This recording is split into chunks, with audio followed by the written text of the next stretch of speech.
Welcome to today's webinar, Louisiana Jumpstart, Preparing Students for Non-Traditional Careers. My name is Greg Nagy, and I am from The Ohio State University and provide technical support for the STEM Equity Pipeline Project. Before we start the presentation, I would like to go over some housekeeping items for the webinar. This webinar is scheduled to last roughly 1 hour and is being recorded in order to view this presentation in its entirety later. The recorded webinar will be available in the next few days on the napeequity.org website. As you've already found out, you'll be watching the presenters present slides through the Adobe Connect interface while listening to them talk over your computer speakers or your phone. You'll also be able to interact using the chat pod. All the participants' microphones and telephones have been automatically muted. If you would like, you can make the presentation larger for just your screen by clicking the full screen button at the top of your Adobe Connect window.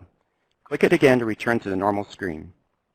You can download resources from the Documents to Download pod. Click on the file you want to download, and then click the Download Files button. This will open the file as a link in a different tab in your browser. The presenters will answer most questions after the presentation. However, we can take questions at any time. This is how we take questions. At any time during the presentation, you may submit a question by typing your question in the chat pod in your Adobe Connect window. We will read and respond to these questions at the end of the presentation. I would like to start the webinar by introducing Freda Walker, consultant for the STEM Equity Pipeline Project. Freda? Freda, you're muted.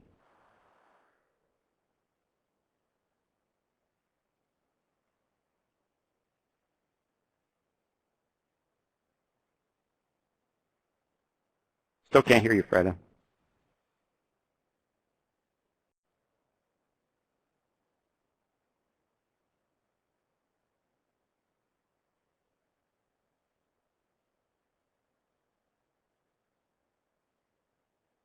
I'm sorry, Fred, I still don't hear you.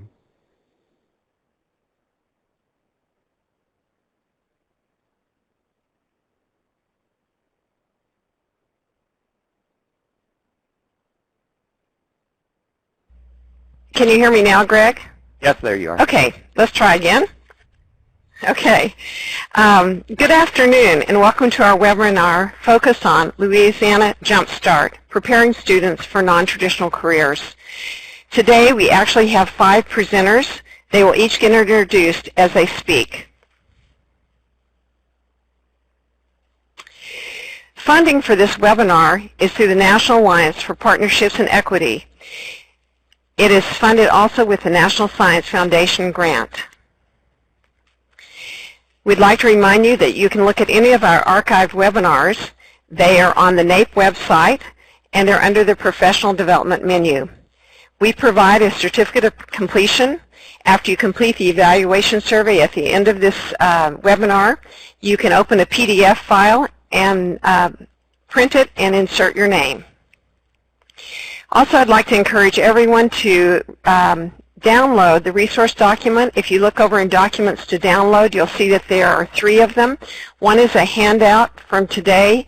It has all the information that gives information about the speakers, about links, about references that are used in this webinar.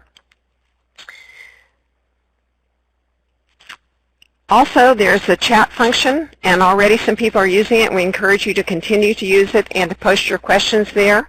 I will take questions at the end of the presentation, and if you type them into the chat, then we'll be asking at the end so that the entire presentation can get recorded.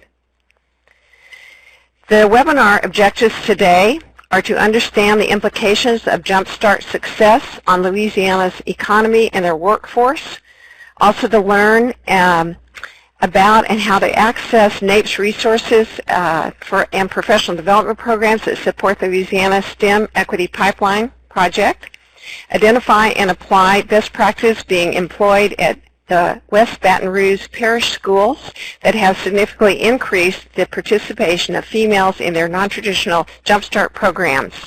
And with those objectives listed, I'd like to introduce Dr. Esperanza Vienna. You're on. Thank you, Freda, for that kind introduction. Good afternoon. My name is Esperanza Vienna. As you mentioned, I want to welcome you to the Louisiana STEM Equity Pipeline's presentation on Jumpstart. Just a quick overview of the Louisiana STEM Equity Pipeline team. I currently serve as the lead on the leadership team of the pipeline. And that leadership team has primarily been involved in identifying opportunities in the state where conversations on equity can take place with the hopes of influencing STEM education and career and tech education. We also have several pilot sites that are working to implement the program improvement process that the leadership team developed, and we have several other collaborations between organizations in our state. So I want to extend thanks to the leadership team for all of their efforts to infuse equity into the conversations on STEM education that are taking place in our state, and their work to build partnerships that have served the cause of equity in this state in a positive manner. I also want to thank those pilot sites that are actively working and collaborating with us. And last but not least, I want to thank NAEP for, first of all, hosting this website for us, and second, all of the guidance, support, and resources that they have funneled to the Louisiana STEM Equity Pipeline team. Today, you're going to be given some information on the Louisiana economy and the career opportunities that are supported by Jumpstart. And you're going to hear from one of our pilot sites, the West Baton Rouge Parish Schools. They're going to be sharing with you the outcomes from their implementation of the pipeline's program improvement process for equity. So before I turn the mic and the camera over to my co-presenters, I want to field a few questions with the audience. What activities are going on in your community that are supporting equity in STEM education?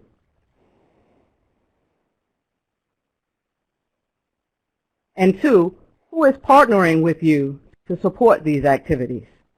So if you will kindly share your feedback in the chat area, we will definitely be responding and corresponding with you.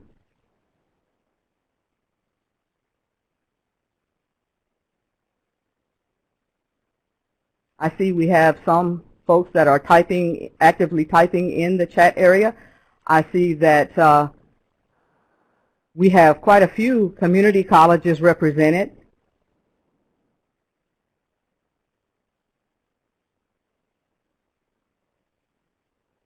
Well, I was hoping that someone would share with me a collaboration that they might have going on. I can tell you that the collaborations that we've been afforded in this state really have helped us to further the cause for equity in STEM education. Please continue to share your feedback with us in the chat area. Again, I want to thank you for joining us. I hope the information that we provide is meaningful and useful to you, and it helps you to initiate or continue the conversations, activities, and work that you are doing to infuse equity into your STEM education programs. With that, I'm going to turn the mic and the camera over to my co-presenter, Ms. Susanna Shawin. She is the Director of Workforce Initiatives, LED Fast Start, from the Louisiana Economic Development Department. Ms. Shawin.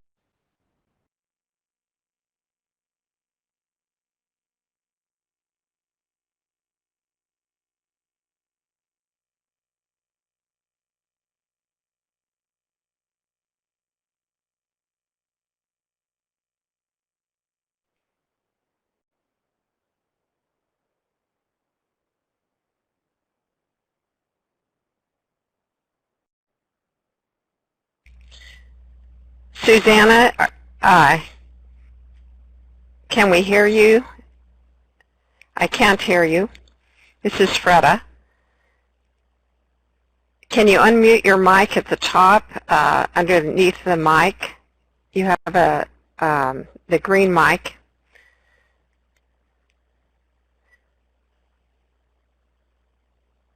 And you can hit the unmute. Did that do the trick? Okay, try again. I think we can hear you. You can hear me now. And I seem to have lost the PowerPoint. Oh, okay. Let me see. Greg, okay, I will see what we can do about this. Just hold on a second.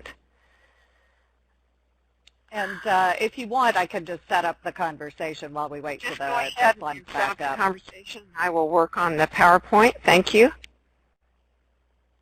Okay, that sounds very good. So everybody, as Esperanza let you know, I'm Susie Shannon. I am with the Workforce Department within the Department of Economic Development, and I'm going to talk to you a little bit about the implications of economic growth to the types of opportunities that are available to your students, and particularly the reasons why that ensures that our employers are as likely as possible to work with non-traditional students and really actively recruit them. So I want to start off by mentioning the indisputable fact that in the news quite frequently we hear about difficulties with the Louisiana budget. I want to remind everybody, because it can be a little bit of a disconnect, that the Louisiana budget and the Louisiana economy are two very distinct things. So we are seeing some job losses in the oil and gas field right now, but we are continuing to see very significant growth in manufacturing and in software development. And we're actively working on a number of projects to ensure that those folks from the oil and gas sector are able to move over into these opportunities. But what we're seeing is throughout the state, we are continuing to see very strong momentum again, in the manufacturing space and in the software development space. We're also seeing a lot of growth in the kinds of industries that support those fields, like utilities, like transportation, logistics. But the sort of interesting thing with all of that is that because there's significant growth, that means that we need a whole lot more people every year entering these fields, because they do tend to be in very high demand. They do tend to pay more than similar types of positions. Many of them do not require a four-year degree. Many of the best jobs do, but many of them do not require a four-year degree, require 2 years of post-secondary preparation or less, and again provide very good wages for people. And because many of them are currently undersupplied in our economy, that means they offer terrific opportunities to our young people, but it also means that our employers are very highly motivated to work to attract and retain the best possible workers. And this is where we get to the conversation about non-traditional students. Many of these jobs are traditionally perceived as white male jobs, and I do want to ensure everybody that we need as many white men as possible to continue to go into these fields. But it's also widely recognized by the employers that they need more than just that pipeline, and they're very open to broadening their pipeline. They're very actively recruiting women, people of color, older students who may be coming back through the educational system to try to prepare for work.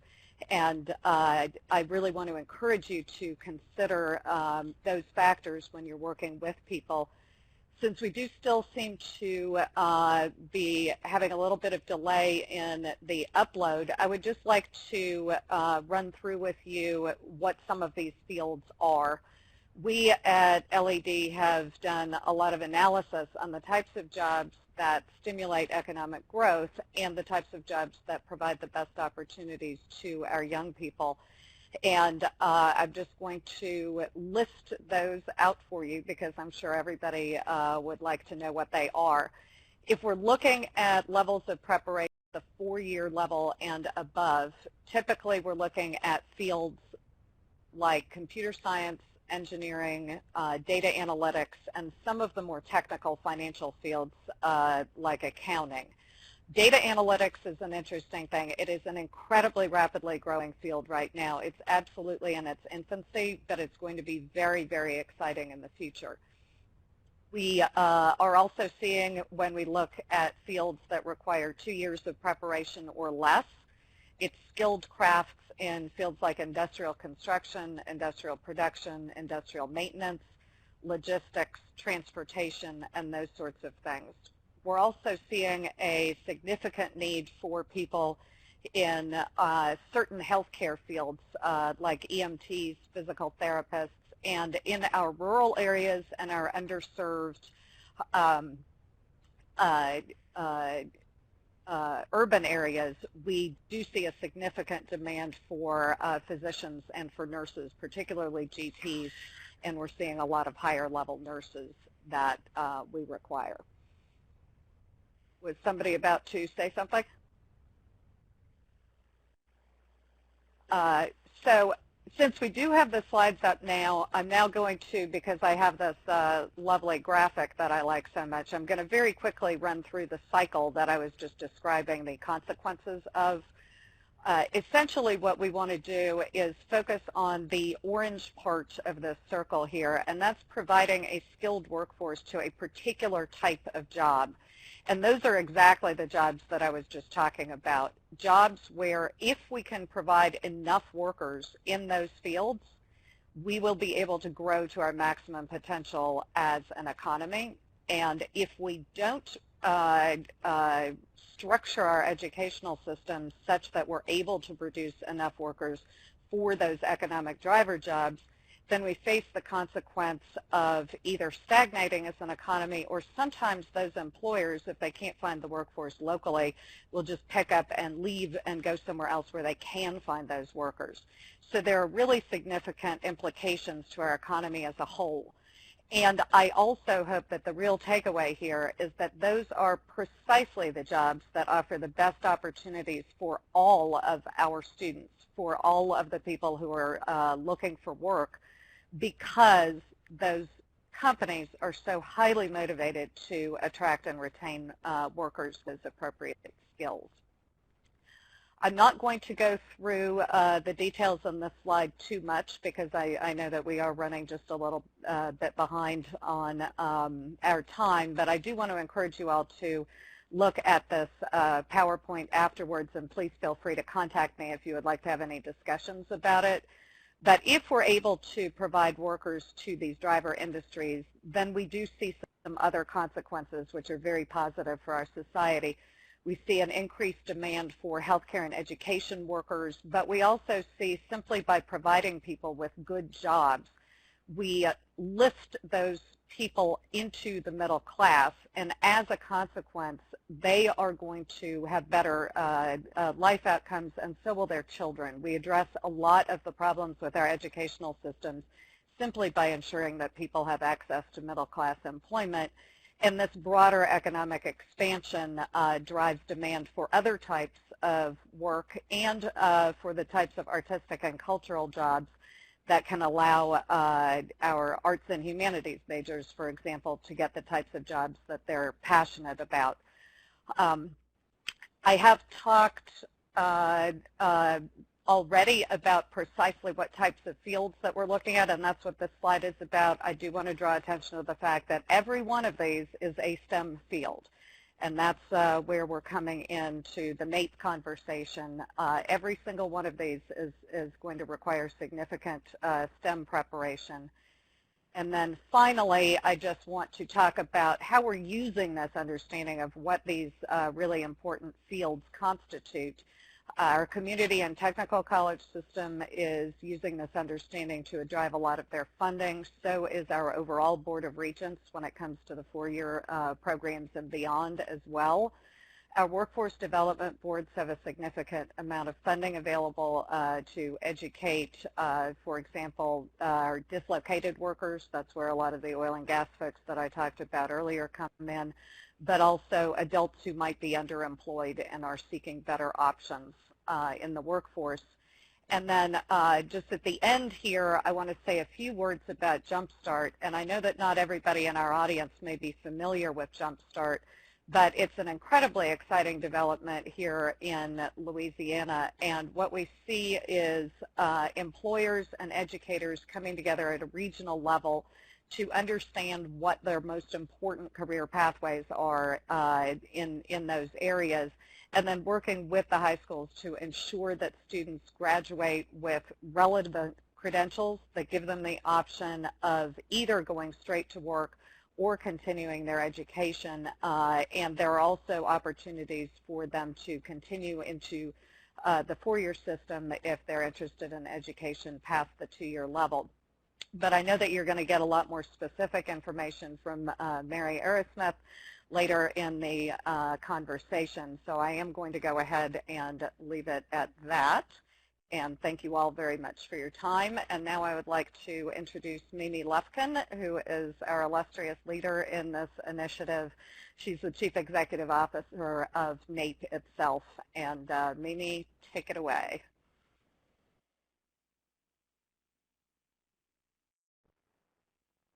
Thank you very much, Susanna. It looks like we've lost the PowerPoint again. So maybe Greg and Freda can help me out and reload it. Seem to be having some technical glitches today, but I'm going to go ahead and continue to talk about what I had planned. And first of all, I want to say thank you to my co-presenters. These are all members of our leadership team, the STEM Equity Pipeline leadership team in Louisiana, under our National Science Foundation grant titled the STEM Equity Pipeline. And it's been a real pleasure working with them and looking at avenues and ways that we can integrate the equity into the conversation around STEM education and support programs and services that bring equity to the table. So in relationship to the STEM Equity Pipeline, we basically have three goals. One is to build the capacity of the formal education system to implement high-quality professional development that's focused on equity, specifically gender equity in this instance, in STEM education. To also look at ways to institutionalize the implemented strategies by connecting these things to accountability systems, for example, like the non-traditional measures in the Perkins Act that many of you may be familiar with, especially if you're working in career and technical education on issues related to non-traditional employment. And the last is to broaden the commitment to gender equity in STEM. So these three goals are sort of the focus that have driven our work in Louisiana and elsewhere. We're doing this work also in 20 additional states. We keep using the terms STEM rather loosely in our conversation, so I wanted to be sure that everyone's aware of the fact that we, in terms of this project and as an organization, define STEM very broadly. And include these 7 career clusters in the STEM definition. So architecture and construction, agriculture, health science, information technology, manufacturing, STEM, the STEM cluster itself, of course, and transportation, distribution, and logistics. So when working in states and then working in Louisiana, Jumpstart was a perfect fit for us because if you actually looked at all the occupations that Susanna mentioned earlier, they fall into one of these 7 career clusters, most of them, not all of them, but most of them do, and certainly are STEM-related fields. So thinking about how is it that an initiative as significant as Jumpstart in Louisiana, huge investment, big changes in terms of how career and technical education is being offered and the types of programs and services, how do we bring equity to that conversation? So through this National Science Foundation grant, we had the opportunity to be able to implement one of our flagship professional development programs called the Program Improvement Process for Equity, and in STEM, in this application, Pipe STEM. And we worked with a group of pilot sites in helping them really look at school climate in relationship to access and equity in their CTE programs, specifically that are under the Jumpstart initiative. That process included doing a data analysis that's part of the Explore module, and then looking at root causes and what are the barriers that students face to accessing programs through the Discover module, the research-based root causes. And then the teams went out and did action research to identify what barriers they found in their own institutions, and then came back and we did some training around alignment of root cause discovery to selecting interventions that have been proven to be effective in the research, and then creating evaluation plans so that when we take action, that action can be measured. And you're going to hear today from one of those programs. There are a variety of resources that we created as a result of this professional development. One of them it has to do with a document titled Root Causes and Strategies, and we have a download of it available, at least the chart. We have a one-page sort of cheat sheet that we use. There's a full document that you can access at the website, at the NAEP website that's referenced on the document itself. But in the documents to download pod that you can see on your screen there, you can actually download the NAEP root causes chart, and that's indicated in the download pod.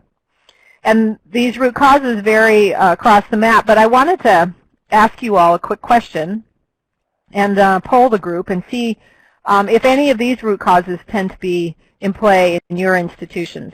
And if there are other barriers that your students are facing to accessing non-traditional career and technical education programs, or particularly those that are functioning under the Jumpstart initiative, if you're from the state of Louisiana, I'd love to hear from you about what those other barriers might potentially be. But certainly these barriers are in the literature. The ones that are listed here are root causes are in the literature, and frequently we see where peer pressure keeps students from making choices to accessing non-traditional careers, the fear of ridicule or social exclusion, for example, maybe just the lack of knowledge of career options that are available, and also looking at their own low self-efficacy, fear of failure, attribution in relationship to not being able to be persistent because of fear of failure, stereotype threat, and how the risk of conforming can depress performance, and then a lack of role models. So in your community, there's no one who looks like these students, women, for example, entering the gas and oil industry, and so making the leap to see how they might have the option to do that becomes difficult. So if you vote on the poll, we'll see what comes up, and it looks like we have a few people who are also including some additional information in the chat, and there's been some great activity there. So things like cultural stereotypical issues, lack of knowledge of career options, and some of you are putting numbers in, so 2 and 6, and so if you also be sure to go vote in the polling, then your vote will show up there. So, and you can vote for more than one barrier. Try to pick a couple that are sort of priorities for you, and you'll see here that looks like the lack of knowledge of career options is one of the largest ones, and lack of role models comes in next. So certainly Lou's saying that he feels like that they're all valid barriers for students, and they certainly are. So this is great. So Freda, if we can move back to the regular option, I'll continue here. Excellent. So when we think about the Jumpstart program, for example, what are the kinds of strategies that you can employ to recruit students? And there are many ways to do this. It's not like I can hand out a silver bullet to everyone today in the webinar. But I think one of the things to think about, and the reason I mentioned the root causes first, is part of this program improvement process that the teams went through, and you'll hear this from the group that's going to be talking to you today. One of the representatives here from West Baton Rouge Parish Schools, is understanding the barriers that students are facing becomes the critical first step, and then selecting a strategy that's aligned with those barriers so that you're able to remove those barriers so students can be successful. So many of these strategies could be effective depending on the root cause that occurs. But certainly we've seen in the work that we do, frequently these are the types of strategies that have been continue to be very successful. So early intervention programs have shown to begin to give students career information early on when they're beginning to set their own career identity. And that happens in the elementary grades. And using students who are involved in high school programs or even community college programs and having them interface with students in elementary grades, especially your non-traditional role models, is a really, really important thing for those students and young people to be able to see people who look like them engaged in career fields or in degree programs that lead to non-traditional career areas. So using students as role models even as part of an early intervention program is a great strategy. So thinking about how can you do that. And earlier in the webinar, in the chat function, we were seeing lots of strategies that people were sharing that frequently they were working with 8th graders or 7th graders or 6th graders. And what we know is it needs to be even earlier than that. So working with elementary school students in 2nd grade and 3rd grade is a really important component too. We also know that frequently students who are have a potential interest in non-traditional careers may not be aware of that interest because of a lack of knowledge or a lack of experience, and so might require someone to actually say, you know, I think you'd be really good at this. Why don't you come and participate? And creating low-risk exploration programs for students to be able to try some of the skills in these kinds of programs, where they're not being graded, where they're not under the view of an instructor who is trying to evaluate their performance, but that the instructor is there to facilitate their learning in a low-risk environment, can be a really great strategy. And short-term, I mean, everything from brown bag lunches to the Saturday workshop to a summer camp, all of those kinds of things are really about creating low-risk exploration opportunities. We also know that business engagement with employees and employers as well, but when employees can come to schools to engage with students is a really great strategy around the provision of role models and mentors. And again, if these employees can themselves be non-traditional, women in STEM fields, people of color, individuals who look like your students, that again gives them a link to the potential for themselves. And lastly, I would be remiss if I didn't mention our professional development curriculum around looking at micromessaging and how to build student self-efficacy through teacher-student interventions and engagement, communication, and instructional strategies. It's a great program, and I did see a few people talking about it in the chat box.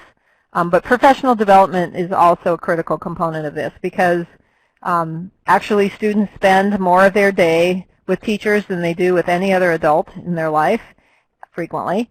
And the kind of interaction that teachers have with students can really change students' lives. So consider all these strategies.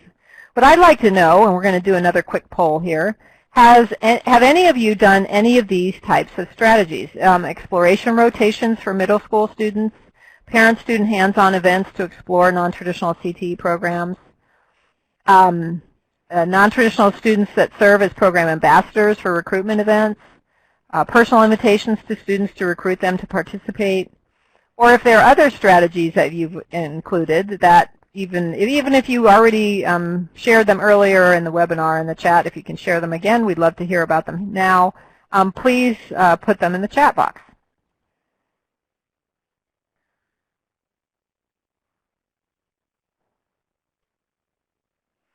So we've got the ideas are starting to flow. Looks like exploration with high school students and teacher externships. The teacher externships are great in order to really help teachers understand the nature of the occupation and the field and then bring that to their classroom. And it looks like there's a discussion about continuing education, variety of programs that people are offering. Teacher and counselor externships, virtual guest speakers by business people, funding Girls Get IT after school clubs, summer manufacturing camp for middle school students at the local community college, introduction type classes. Tex Prep is a statewide program at 2 of our campuses offered through continuing education for middle school and high school students. Family STEM nights put on by middle school or high school students, providing tours to companies and industry. They're all really great methods, and Esperanza, I totally agree with you. Great strategies. But it looks like we also have some folks who've been doing the things that we listed in the poll. So about 52% of you have been involved in some kind of parent-student hands-on events to explore non-traditional CTE programs. And engaging parents in this becomes really critical because they are actually the #1 influencer of student career choice and student major selection in college and in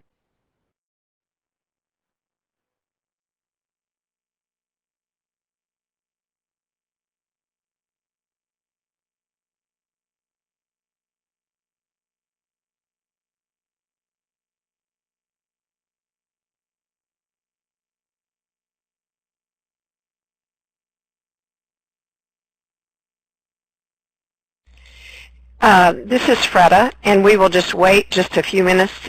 Maybe Mimi's having some bandwidth trouble, so she will come back on. I can see that people are still typing. If you can continue to share your ideas with each other. I know that we lost the video, so I think that it has to do with Mimi coming back on.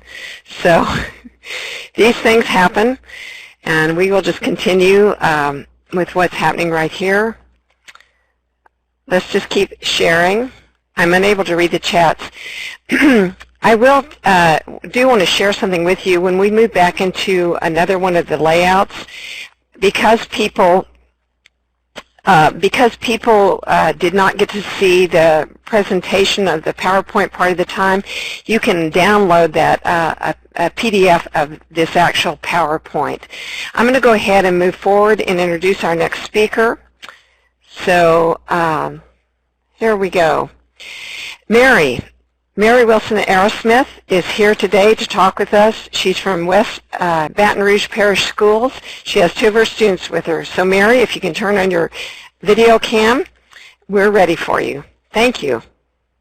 Hi everyone. I'm Mary Wilson Aerosmith. I'm with the West Baton Rouge Parish School System, and we have been fortunate to partner with Baton Rouge Community College. I have to give them a huge shout out, and our leadership team in Louisiana for the NAEP STEM Equity Pipeline Project. And becoming a pilot site, we've received so many strategies around recruitment and engagement of our non-traditional students in STEM careers and preparation programs. And we're extremely fortunate for that. Although the PowerPoint is missing, I want to remind you guys that you can download it in the main screen. So if you go back to the main screen, I do want to let you guys know that that's there.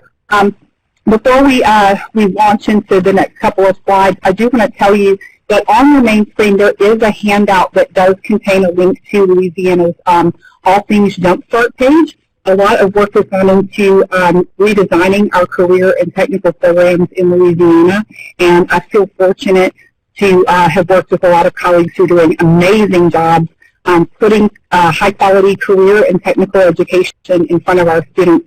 Here in West Baton Rouge, we offer a variety of pathways or programs of study that are categorized under 4 academies, and that's how we've organized those: STEM, Skillcraft, Business and IT, and Health Sciences.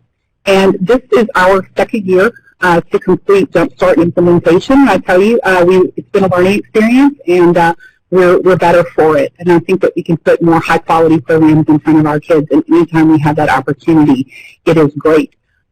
One of the things that I think were just a critical strategy in making sure that we could recruit and engage our non-traditional students in STEM education is that one key component of Jumpstart, the statewide Jumpstart plan, that is the relationship between our high schools and local and regional business and industry. I'm talking about business and industry themselves. I'm talking about regional and local chambers of commerce. Yes, ma'am, can you hear me? This is Freda, and thank you for moving. Okay. Also down a bit. It might help. We'll see if that will help. Okay, thanks. All right, great. So one of the things that we decided to do was to recruit some STEM ambassadors from business and industry to come forward and to work in our schools alongside our teachers and students and reach out to parents, because, you know, one of our philosophies is that if you can't see it, you can't be it. So we've been working with our students and our STEM ambassadors to provide that high-quality support in our elementary, middle, and high school classrooms, so that they can have a person who is actively working in industry, who looks like them and is successful, so that they have that benefit of an example or a role model. And I do believe that that's been one of the strategies that has been successful in our attempts to recruit more non-traditional folks in STEM. In terms of Pipe STEM implementation and WDR specifically, our partnership with Baton Rouge Community College and the College and Career Transition Coordinators over there has been incredibly important.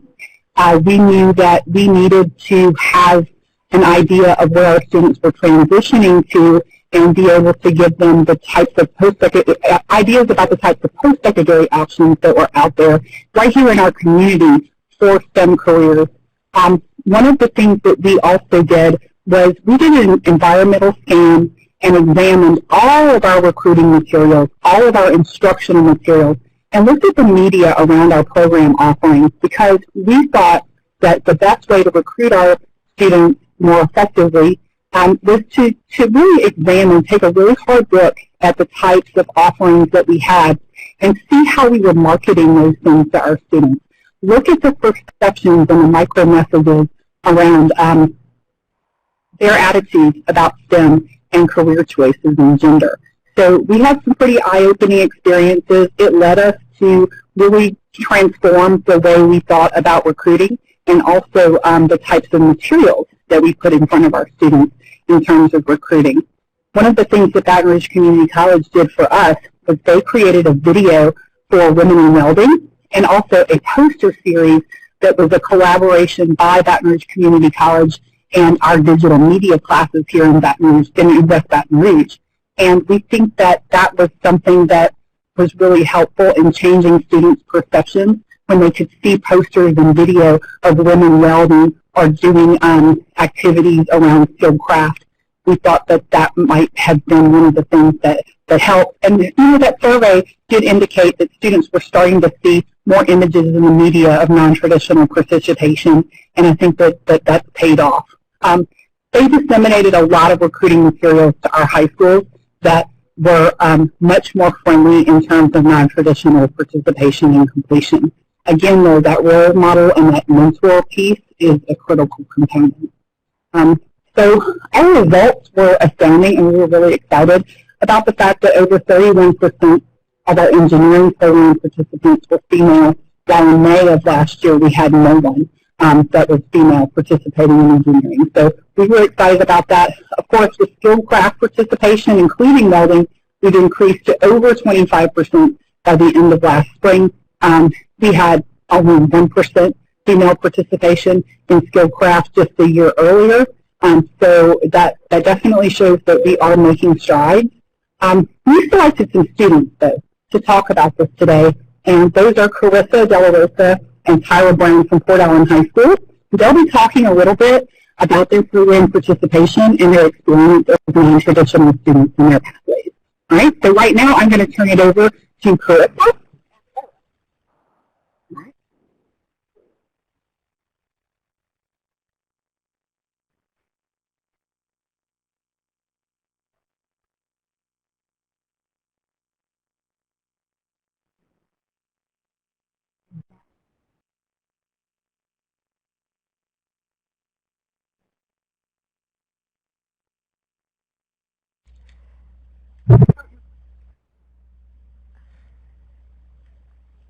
I'm not hearing anything.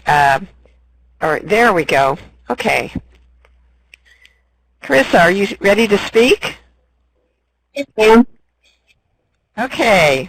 Thank you. Let's hear what you have to say and share. Well, before I took T2 or oil and gas, I never knew, because I guess I didn't have the information about me taking any type of class like this. So I had very good guidance counselors that knew me so well and said that since I like working hands-on, that I would take oil and gas. So I took it and tried it out, and I loved it. It was the best. As I could say, I brag a little bit on myself. And so, yeah, I did very well. Better than most of the guys in me, so I did pretty well on that. But I never knew I could really get into teaching. But by completing it, I got the scholarship of P-Tech, which is really cool. So what essentially Carissa did was she took a class that has been traditionally dominated by male students, and you know, I feel like just to put it bluntly, she shattered a stereotype, and I think that that's positive, and she gave credit to her guidance counselors there. So were there any females in your engineering class this year? No, just a few. just a few. But other than that, it was just a really male-type dominated class. My instructor made me feel very welcomed and warming to the class. He actually was very helpful with me during the course, and he actually gave me some type of encouragement that I would one day possibly go in that field if I wanted to. But other than that, it's a nice and enjoyable class. Really.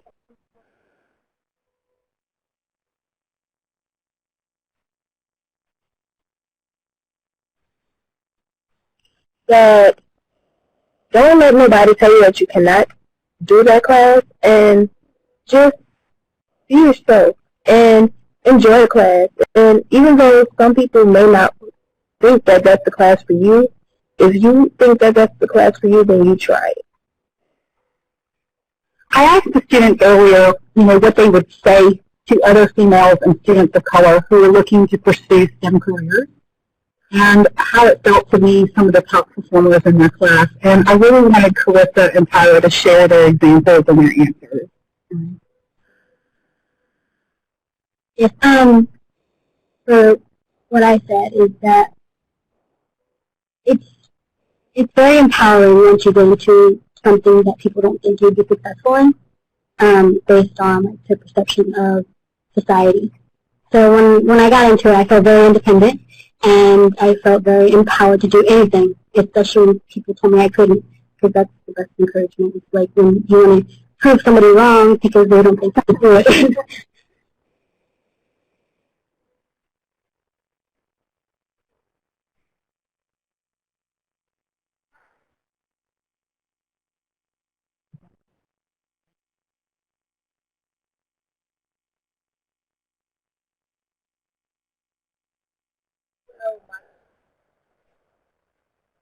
My principal actually put me in that class because there was no other room. They put me somewhere else. So he was like, "Oh, how about you try this class and see if you actually like it?" And a few months getting into the class, I actually enjoyed it. It was very interesting. It actually provided me with some tools that I may use in my veterinary course when I get to college. So it was a very learning experience. I think when we talk about low-risk exploration opportunities, I think that's what we're looking at here with these young ladies. And they were given the opportunity to engage in a class themselves, but to have a good counselor or a principal who takes the lead and says, "Oh, here's something that you should really try." Mary, this is Greg. Can you point your presenter to the webcam, please? All right, can you hear me? I think that the young ladies we're talking about here are low-risk exploration opportunities, and our students have been, they've had the benefit of a principal or a counselor who says to them, "Hey, you know what, there's no harm in trying. You may not have heard of this elective or heard of this class before, but it's out there, and we want you just to see how it works. Just go see." And I think that's critical, to have that adult behind them saying, to push them and say, you've got to engage in this. This is an opportunity for you. And so look at it from that approach. And I think that's one of the things that has helped make these students successful. Anyway, I want to congratulate our students. They've done an awesome job this year, and they were chosen by their teachers as great examples of what can happen when you take a risk. And they went outside of their comfort zone and joined a STEM elective, and we're very excited for them.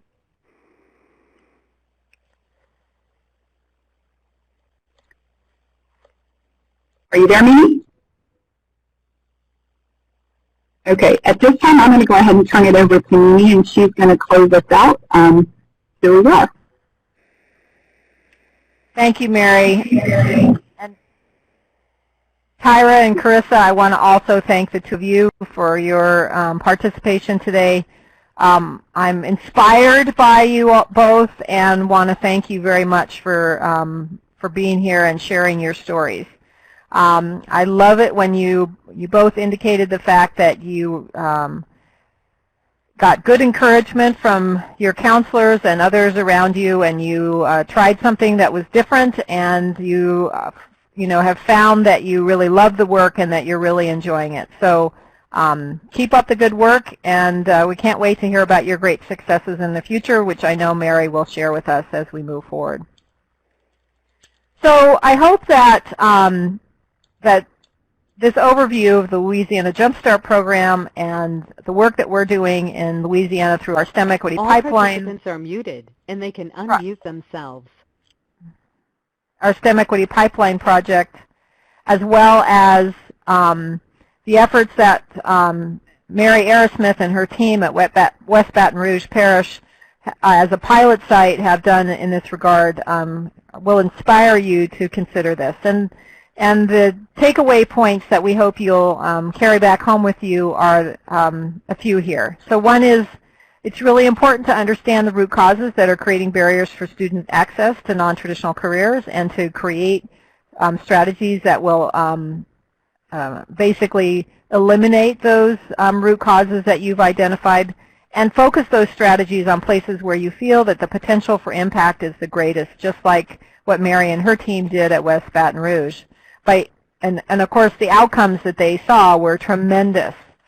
So, and then also, how is it that you can use existing institutional efforts like the Jumpstart in Louisiana to ensure the sustainability of these efforts so that they don't go away once either you stop the effort or there's a grant that you received, but they're embedded in things that have longer lives and significantly more resources.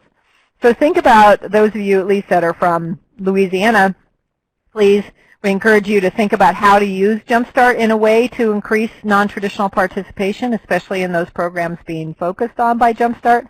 But for those of you that are on the webinar that are from other states, find those types of initiatives that are going on in your state that are similar to this, where engaging students in non-traditional occupations being supported through a larger umbrella initiative may be a good way to do that. And there have been lots of really good strategies shared as well in the chat. So, Freda, I didn't know if there were any questions or comments that came up during today's webinar that you think I need to address. I've been trying to watch for them, but there were no questions other than what participants were sharing with each other about emails and sharing information. So we could ask now if people wanted to ask questions that they might type them into the chat function, and you could read those out loud and then answer them, or have the appropriate presenter answer them. Okay. So anyone, do you have questions?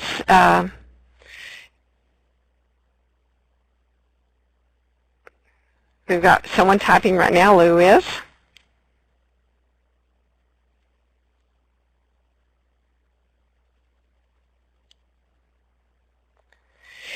Lou, it's every webinar has its issues, and today we had some sound issues, we had some bandwidth issues. We lost Mimi part of the time, so we just work with it as it happens. But I've been communicating with Greg at Ohio State, and he believes that all the recording will be good, as he has not had the issues that the rest of us, some of us have had. The PowerPoint is actually, if you look in the download section, we have put it up in the download section. So it's the very top one, I believe now. It says NAEP webinar, and it's a PDF, and it is a PDF of the PowerPoint that was used today. So please download that.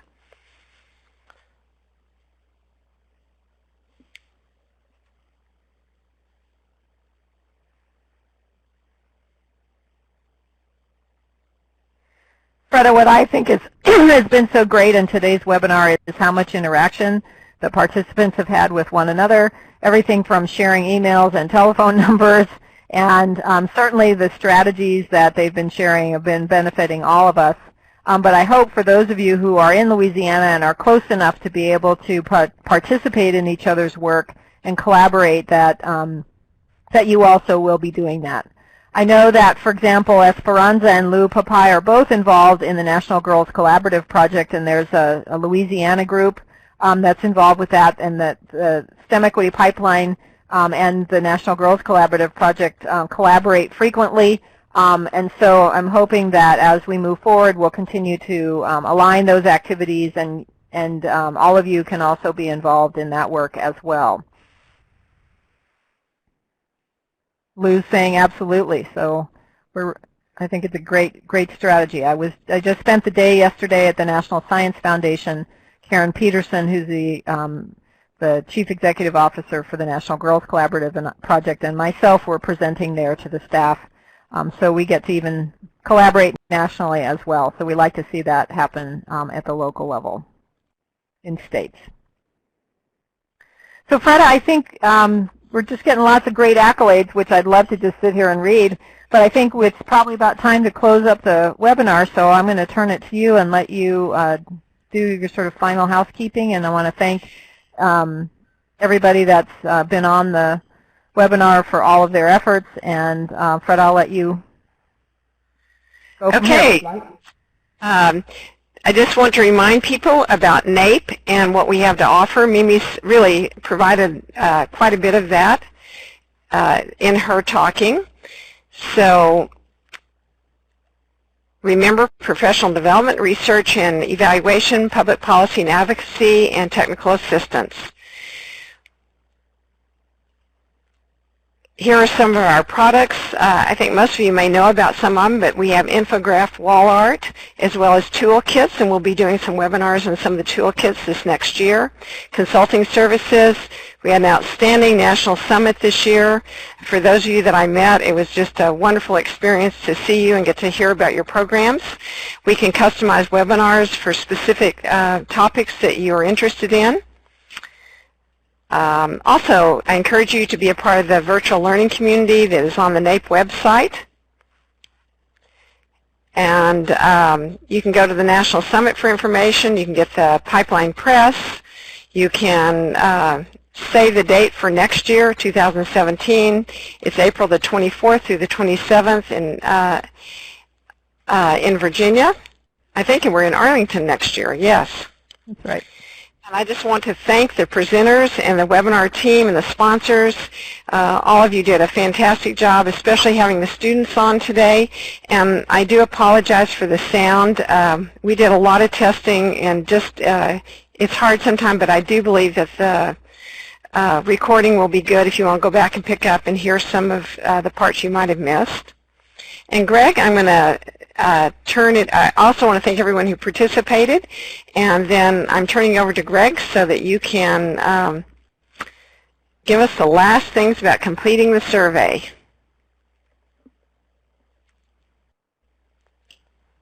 Okay, so right now what I'm going to do is try to open our evaluation survey for this webinar right now. So what might happen is your browser might open a new tab with the survey in it. If you have the time now, please fill that out for us. If not, I will be sending the same link in an email shortly for you. If the link did not open, which is possible, you can click on it here in this Key Links pod and click your own Browse To button there, and it should open for you. Or copy and paste the link from where the Browse To box is. You can see it there.